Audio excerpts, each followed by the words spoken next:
Commissioner of Police, Anthony Anderson, is also hereby being put on warning. He is the main architect and promoter of the government's state of emergency strategy as an ongoing policing tool. No other Commissioner of Police before him has followed that unprecedented and what we regard as a dangerous path, abrogating the most basic and hard-won rights of Jamaicans in the name of ordinary policing.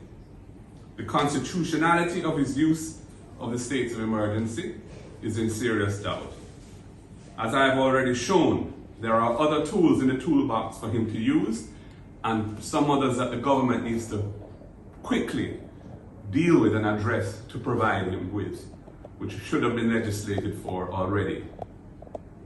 If the Commissioner cannot find another strategic approach to getting the crime problem under control within the next 60 days, I think he must call it a day as well and allow someone else to take up the mantle of Commissioner.